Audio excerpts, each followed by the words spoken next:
Hello दोस्तों, fever का मतलब हमेशा इन्फेक्शन हो ऐसा ज़रूरी नहीं है। और यदि किसी व्यक्ति का बुखार सिर्फ पैरासीटामोल से सबसाइड हो जाए तो क्या उसको कोई टेस्ट की ज़रूरत नहीं? क्या मैनेजमेंट में सिर्फ इतना ही आता है कि बुखार को कंट्रोल करना?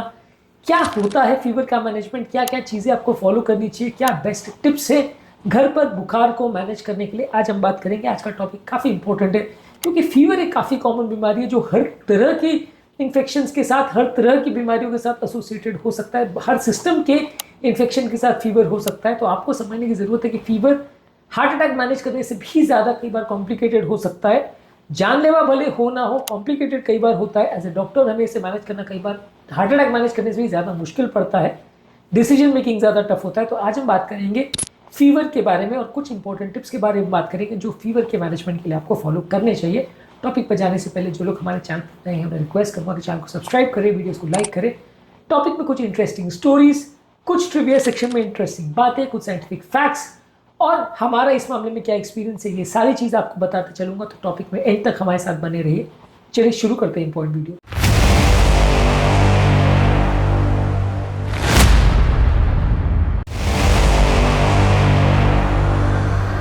रिसेंटली एक 12 साल की लड़की हमारे पास आई थी जिसके पेरेंट्स ने उसको फीवर के लिए हर 4 घंटे में पिछले 4 दिन से पैरासीटामोल ले रहे थे।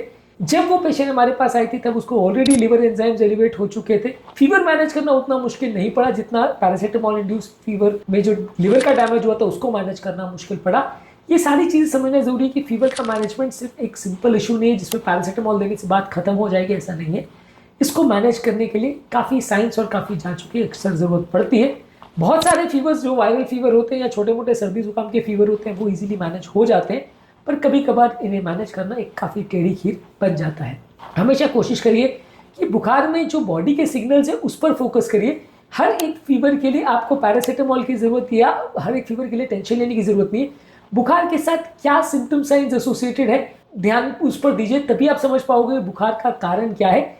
जब कभी भी आपकी कार में अगर रेड लाइट जलती है तो आपका प्रॉब्लम कार की रेड लाइट नहीं है।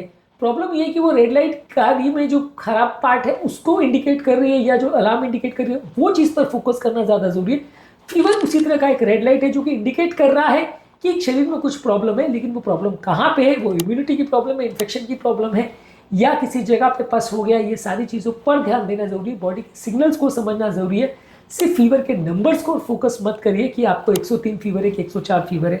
इसके अलावा हर बुखार में एंटीबायोटिक्स लेना ज़रूरी नहीं है। कई बार एंटीबायोटिक्स नुकसान का सौदा बन जाते हैं क्योंकि बहुत सारे फीवर जो है वो वायरल फीवर्स होते हैं जिसमें एंटीबायोटिक का कोई रोल ही नहीं है। और वैसे केस में यदि आप बहुत ज़्यादा एंटीबायोटिक लेते हो तो उससे उल्टा टॉक्सिसिटी हो जाती है, वो कई बार लिवर के लिए और पेट के लिए नुकसानदायक हो जाते हैं। लूज मोशंस का प्रॉब्लम काफ़ी कॉमन है। 2017 में WHO के एक रिपोर्ट आई थी जिसमें बताया गया था कि खासकर वायरल इलनेस के पेशेंट्स में अक्सर 50% केसेस में एंटीबायोटिक्स दी जाती है, जिसकी वजह से ये कीटाणु मारने की जो दवाएं वो बाकी पेशेंट में बसर नहीं करने लगती है कि इनमें रेजिस्टेंस डेवलप हो जाता है। तो ये बहुत ज़्यादा अब्यूज़ की जाने वाली दवा है जहाँ बहुत गलत केसेस में भी ज़रूरत ना भी हो वहाँ पे भी इसको दिया जाता है।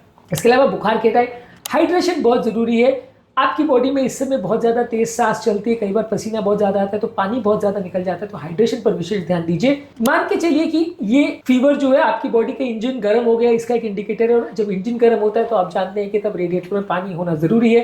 अगर नहीं होगा तो गाड़ी ओवर हीट हो जाएगी, आग पकड़ लेगी, तो पानी डालना ज़रूरी है। रिसेंटली हमारे पास एक पेशेंट फीवर में बहुत लेथार्जी के साथ आए थे। उनका फीवर मैनेज करना मुश्किल नहीं था, लेकिन उनको बहुत ज़्यादा डिहाइड्रेशन हो गई थी जिसकी वजह से किडनी पर असर हुआ था। तो अक्सर फीवर के टाइम अगर आप हाइड्रेशन का ध्यान नहीं दे तो कभी कभार किडनी पर या बॉडी पर भी परमानेंट असर हो सकता है। इसके अलावा जब कभी भी फीवर होता है तो उसको कंटिन्यूस फीवर के पैटर्न को मॉनिटर करिए। सिर्फ फीवर मैक्सिमम कितना गया और कब पीक टेम्परेचर आया ये नहीं देखना है आपको। कितने टाइम पे फीवर आया, कब वो कम होता है, कितने देर तक राइज होता है, रोज शाम को होता है कि सुबह होता है, बहुत सारी चीज़ें ये इंडिकेट करता है। कई बार खासकर ट्यूबरकुलोसिस जैसी बीमारियां भी इससे इंडिकेट होती है। तो आपको समझने की ज़रूरत है कि फीवर जो है बहुत सारी चीज़ें इंडिकेट करता है। सिर्फ उसका पैटर्न देखना है आपको, सिर्फ उसका मैक्सिमम टेम्परेचर देखने से काम नहीं चलेगा। 2021 में एक पब्लिश हुआ था आर्टिकल BMJ ओपन में जहाँ पे दिखाया गया था कि फीवर के बहुत तरह के पैटर्न होते हैं। Intermittent fever, remittent fever, step ladder pattern fever, जिसमें काफ़ी डायग्नोस्टिक क्लूज छुपे रहते हैं ये बताने के लिए जो सफिशिएंट होता है कि वो फीवर किस कारण से हो सकता है। इसके अलावा जब फीवर बहुत ज़्यादा हो तो बॉडी को अग्रेसिव कूलिंग करने की ज़रूरत है। कई बार माइल्ड फीवर में आपको प्रॉब्लम नहीं होती, लेकिन जब फीवर बहुत ज़्यादा बढ़ जाए तो ठंडे पानी की पट्टियाँ करके या बर्फ़ रख के आपको फीवर को कूल करने की ज़रूरत है, नहीं तो उसका दिमाग पर और बॉडी पर असर पड़ सकता है।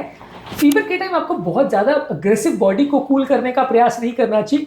कई बार लोगों का क्या होता है कि फीवर माइल्ड भी हो और टेम्परेचर का 99 भी हो तो भी वो बॉडी को कूल करने के लिए ठंडे पानी की पट्टियाँ करने लगते हैं, बर्फ रखने लगते हैं, जो कि आपकी इम्यूनिटी को कॉम्प्रोमाइज़ भी कर सकता है। जर्नल ऑफ इन्फेक्शियस डिजीज में 2018 में एक आर्टिकल पब्लिश हुआ था जहां पे बताया गया था कि इन्फ्लुएंजा के फीवर में बहुत ज़्यादा अग्रेसिव कूलिंग बॉडी को करने की वजह से फीवर का रिकवरी 2 से 2.5 दिन तक बढ़ गया था। तो यहाँ पे फीवर, आप अगर अग्रेसिव बॉडी को ठंडा करने की कोशिश करो तो बिना ज़्यादा बॉडी गर्म हुए भी तो ये फायदा नहीं, नुकसान होता है। तो ठंडा बॉडी को जरूर करिए, पर तब जब 103 104 फीवर हो जाए, 99 100 101 फीवर हो तो उस समय बॉडी में गीले पानी की पट्टियाँ करना या बर्फ रखना फायदे के बदले नुकसान भी कर सकता है। इसके अलावा आपको समझने की ज़रूरत है कि अगर फीवर सिर्फ फीवर नहीं कुछ और भी है तो उस पर ध्यान देने की ज़रूरत है। जैसे अगर आपका यूरिन कम हो रहा है, सांस फूल रही है, अगर कन्फ्यूजन हो रहा है तो ये इंडिकेट करेगा कि कुछ सीरियस इश्यूज भी हो सकता है, बॉडी में इन्फेक्शन फैल रहा है। तो वैसे केस में आपको रेड फ्लैग साइंस पर ध्यान देने, खासकर अगर कन्फ्यूजन हो रहा है, बीपी ड्रॉप हो रहा है, सांस फूल रही है, वहां पे आपको डॉक्टर को जरूर दिखाना है, घर पर नहीं बैठे रहना है। 2021 में सर्वाइविंग सेप्सिस कैंपेन में एक आर्टिकल पब्लिश हुआ था जहां दिखाया गया था कि अगर 2 सिस्टम के साइंस आपको दिखाई दे रहे हैं, जैसे पेशाब का, लंग्स का या किडनी का, लिवर का, कोई भी 2 सिस्टम्स अगर इन्वॉल्वमेंट दिखाई दे रही है तो डेफिनेटली अर्जेंट इवैल्यूएशन करना चाहिए, क्योंकि ये एक डेंजरस साइन हो सकता है कि एक जगह से बुखार निकल के इन्फेक्शन दूसरी जगह फैल रहा है। इसके अलावा जब कभी बुखार हो तो अपना खाना पूरी तरह से बंद नहीं कर देना चाहिए। फीवर के टाइम बॉडी का मेटाबॉलिक रेट 10 से 12% तक बढ़ सकता है और ऐसे टाइम बहुत ज़्यादा अगर आप खाना मिस करते हो तो शुगर बहुत लो हो सकता है, बेहोशी भी हो सकती है। तो फीवर के टाइम अपना खाना सप्लाई कट डाउन मत करिए। ये वैसे ही कि जैसे बॉडी आपकी वॉर में है और वहाँ पे आप राशन सप्लाई बंद कर दोगे तो आपकी सेना भूखे मर जाएगी। आपको अपने बॉडी की इम्यूनिटी मेंटेन करने के लिए वहाँ खाना पीना, खुराक मेंटेन करना ज़रूरी है। इसके अलावा हर फीवर का मतलब नहीं है कि हर व्यक्ति को इन्फेक्शन ही हो गया है। रिसेंटली एक पेशेंट हमारे पास आए थे जिनको 3 हफ्ते से फीवर था। हमने इवैल्यूएट किया तो पता चला कि उनको ऑटो इम्यून डिजीज था, यानी कोई इन्फेक्शन नहीं, सिर्फ बॉडी के एंटीबॉडीज़ का रिएक्शन था। तो कई और कारण भी हो सकते हैं फीवर के लिए, तो हर एक फीवर में सिर्फ एंटीबायोटिक देना और पैरासीटामोल देना सफिशिएंट नहीं है, बाकी कारणों पर भी इवैल्यूएशन ज़रूरी है। 2022 में लैंसेट रूमेटोलॉजी में एक आर्टिकल पब्लिश हुआ था जहाँ पे दिखाया गया था कि 15% केसेस में जहाँ अनएक्सप्लेन्ड फीवर होता है वहाँ नॉन इन्फेक्शियस ड्रग इंड्यूस या मैलिग्नेंसी या ऑटो इम्यून बीमारियां कारण हो सकती हैं बुखार का। इसके अलावा बीमारी या बुखार जो भी हो उसका एक प्रॉपर डायरी मेंटेन करना जरूरी है। ये डायरी आपको अलग अलग तरह की बीमारी को डायग्नोज करने में और उसको ट्रीट करने में मदद करेगी। फीवर की डायरी एक सीसीटीवी कैमरा की तरह मदद करती है डॉक्टर्स के लिए, जिससे आपको बहुत वाइटल इन्फॉर्मेशन मिल जाती है, जो कई बार पेशेंट सामने से जब कंसल्टेशन में आता है तो बोलना भूल जाता है।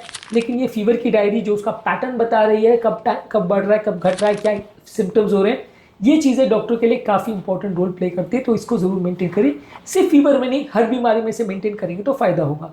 इसके अलावा सेल्फ मॉनिटरिंग टूल्स जरूर हेल्पफुल होते हैं। बच्चे का टेम्परेचर देखते रहिए, पर कभी कभार इसमें बहुत सारी चीज़ें मिस हो जाती हैं। 2020 में एक स्टडी पब्लिश हुई थी पीडियाट्रिक्स जर्नल में जहाँ दिखाया गया था कि आंख और फोरहेड का थर्मोमीटर का जो टेम्परेचर था उसमें 1.5 डिग्री का वेरिएशन आ सकता है, खासकर अगर उसको इनकरेक्टली यूज़ किया जाए। तो आपको ध्यान देने की जरूरत है कि फीवर का सिर्फ मॉनिटरिंग करना कई बार सफिशिएंट ना हो, ऐसा हो सकता है। इसके अलावा मॉनिटरिंग टेम्परेचर का करते रहिए एटलीस्ट हर 4 से 6 घंटे में। कंटिन्यूस मॉनिटरिंग ना भी करिए तो हर 4 घंटे में चेक करते रहिए।